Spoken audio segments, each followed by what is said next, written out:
Saudara-saudaraku yang terkasih, selamat berjumpa di Renungan Harian di channel Katolik kita.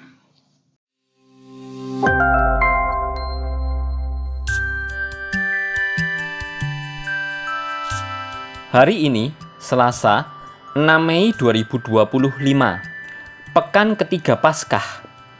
Bacaan pertama.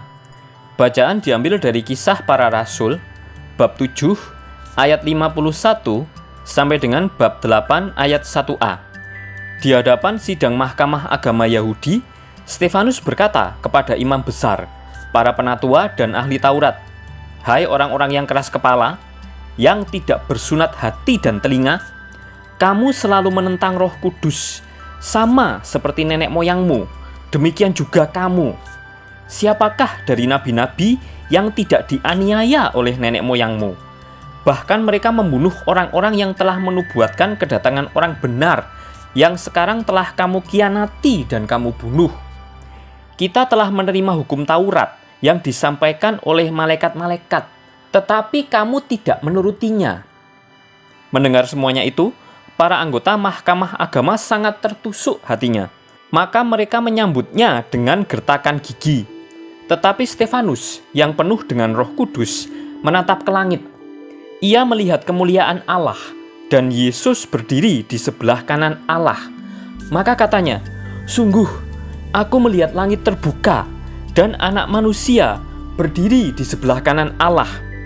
Maka berteriak-teriaklah mereka dan sambil menutup telinga serentak menyerbu dia. Mereka menyeret Stefanus keluar kota, lalu melemparinya dengan batu. Dan saksi-saksi meletakkan jubah mereka di depan kaki seorang muda yang bernama Saulus. Sementara dilempari batu, Stefanus berdoa, "Ya Tuhan Yesus, terimalah rohku." Sambil berlutut, Stefanus berseru dengan suara nyaring, "Tuhan, janganlah tanggungkan dosa ini kepada mereka." Dan dengan perkataan itu, meninggallah Stefanus. Saulus juga setuju bahwa Stefanus mati dibunuh. Demikianlah sabda Tuhan. Syukur kepada Allah. Bacaan Injil. Bacaan diambil dari Injil suci menurut Yohanes, bab 6, ayat 30 sampai dengan 35. Di rumah ibadat di Kapernaum, orang banyak berkata kepada Yesus, "Tanda apakah yang engkau perbuat, supaya kami dapat melihatnya dan percaya kepadamu? Pekerjaan apakah yang engkau lakukan? Nenek moyang kami telah makan mana di padang gurun, seperti ada tertulis, mereka diberinya makan roti dari surga." Maka kata Yesus kepada mereka, "Aku berkata kepadamu, sesungguhnya bukan Musa yang memberi kamu roti dari surga, melainkan Bapakulah yang memberi kamu roti yang benar dari surga. Karena roti yang dari Allah ialah roti yang turun dari surga dan yang memberi hidup kepada dunia." Maka kata mereka kepadanya, "Tuhan, berikanlah kami roti itu senantiasa." Kata Yesus kepada mereka, "Akulah roti hidup. Barang siapa datang kepadaku, ia tidak akan lapar lagi. Dan barang siapa percaya kepadaku, ia tidak akan haus lagi." Demikianlah sabda Tuhan. Terpujilah Kristus. Bapak, Ibu, dan saudara-saudari yang terkasih dalam Yesus Kristus, apabila bait Allah tidak penting untuk menyembah Allah, maka bait Allah juga bukan jaminan bahwa orang akan menyembah Allah dengan benar. Dalam bacaan pertama, Stefanus menuduh orang-orang yang beribadah di bait Allah sebagai orang yang tegar tengkuk dan tidak bersunat hati dan telinga, yang menolak Roh Kudus, dan yang mengkhianati dan membunuh orang benar itu. Dengan demikian mereka mengikuti teladan dari para leluhur mereka yang pemberontak.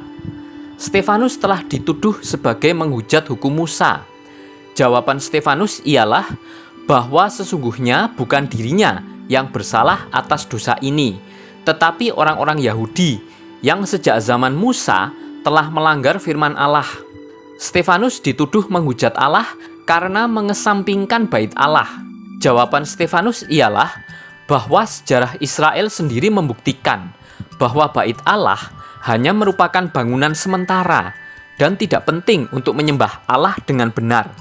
Orang Yahudi bersaksi dusta bahwa Stefanus, salah seorang diakon dari 7 diakon terpilih untuk melayani gereja perdana, telah menghujat Musa dan tempat kudus, yakni Bait Allah di Yerusalem.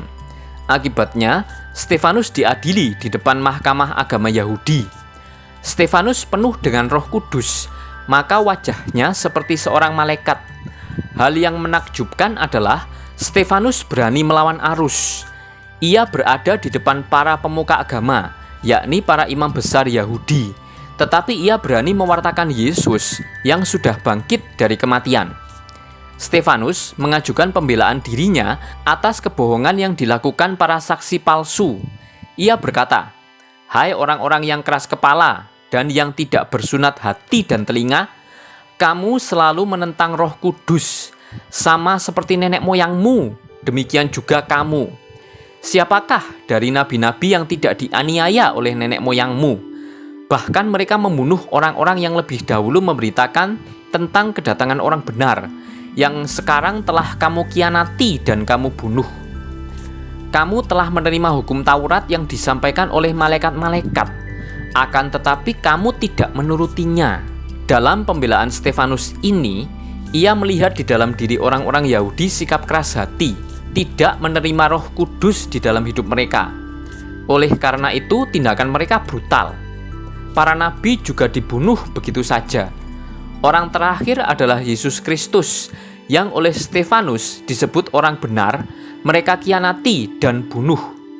Perkataan Stefanus ini adalah sebuah fakta yang dibeberkan sendiri olehnya karena Roh Allah ada di dalamnya. Tentu saja perkataan Stefanus ini menyakitkan dan menusuk hati para imam besar serta anggota mahkamah agama Yahudi. Mereka sangat marah dan menggertakkan gigi mereka. Ketika orang dikuasai amarah, maka kebaikan itu tidak memiliki makna apa-apa. Dalam menghadapi situasinya yang sulit ini, Stefanus tidak kehilangan harapan. Ia percaya bahwa Tuhan akan menyelamatkannya. Ia berkata, "Sungguh, aku melihat langit terbuka dan anak manusia berdiri di sebelah kanan Allah." Stefanus penuh dengan Roh Kudus dan melihat kemuliaan Tuhan. Apa maksud kemuliaan Tuhan? Kemuliaan Tuhan bisa berarti kemegahan dan keagungan Allah. Dari 1 Tawarik bab 29 ayat 11, Habakuk bab 3 ayat 3 sampai dengan 5. Suatu kemuliaan yang demikian cemerlang, sehingga tidak ada manusia yang dapat melihatnya dan tetap hidup. Dari Keluaran bab 33 ayat 18 sampai dengan 23. Kemuliaan Tuhan bisa mengacu pada kehadiran Allah yang tampak di antara umatnya, atau Shekinah. Musa melihat kemuliaan Allah lewat tiang awan dan tiang api. Dari Keluaran bab 13 ayat 21. Stefanus melihatnya ketika hendak dirajam. Dari Kisah Para Rasul bab 7 ayat 55. Kemuliaan Tuhan bisa berarti kehadiran dan kuasa rohani Allah. Langit menceritakan kemuliaan Allah. Dari Mazmur bab 19 ayat 2, dari Roma bab 1 ayat 19 sampai dengan 20. Orang beriman dapat mengalami dan melihat kemuliaan Allah dan kehadiran Allah dalam persekutuan, kasih, kebenaran, dan memanifestasikan Allah melalui kuasa Roh Kudus. Kisah kematian Stefanus mirip dengan kisah Tuhan Yesus Kristus. Stefanus melihat kemuliaan Allah dan bahwa Yesus Kristus berdiri di samping kanan Allah Bapa. Orang-orang Yahudi menyerbunya, menyeretnya keluar kota, dan melemparinya dengan batu. Ketika sedang dilempari dengan batu, Stefanus berdoa, "Ya Tuhan Yesus, terimalah rohku." Kisah Para Rasul bab 7 ayat 59. Ia juga masih sempat mengampuni para algojonya. "Tuhan, janganlah tanggungkan dosa ini kepada mereka." Kisah Para Rasul bab 7 ayat 60. Stefanus adalah seorang diakon yang setia mengikuti Yesus sampai tuntas. Ia masih bisa mengampuni orang yang merajamnya dan juga menyerahkan dirinya secara total kepada Tuhan. Orang yang memandang kemuliaan Allah akan menyerahkan diri secara total kepada Tuhan. Marilah kita berdoa. Bapa Surgawi, kami percaya Dengan memakan tubuh Kristus dan minum darah-Nya dalam Ekaristi, maka kami akan tinggal di dalam Dia dan Ia dalam kami. Dengan berdiam di dalam Dia, maka kami pun akan tinggal di dalam Engkau, sumber segala kehidupan. Terima kasih Bapa untuk anugerah perjamuan persahabatan atau perayaan Ekaristi bagi umat-Mu. Amin.